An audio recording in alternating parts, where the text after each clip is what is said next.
నేను ఇంకొకటి కూడా చెప్తా ఉన్నా, ఈ ప్రభుత్వం కనీసం వీళ్ళని చూడడానికి ఇంటికి కూడా రాలా. కనీసం ఆ మేరకు కూడా మానవత్వం కూడా లేని ఈ ప్రభుత్వం.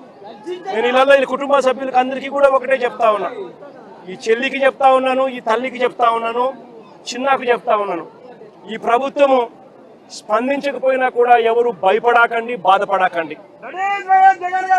కళ్ళు మూసుకొని కళ్ళు తెరిచేసరికి 3 ఏళ్ళు అయిపోతాయి. ఆ తర్వాత మన ప్రభుత్వం వస్తుంది. మన ప్రభుత్వం వచ్చిన 1 నెలలోపే ఈ ప్రభుత్వం ఇవ్వకపోయినా జగనన్న ప్రభుత్వం ఈ కుటుంబాలకు తోడుగా ఉండి 1 నెలలోపే మేము చేస్తున్నాం.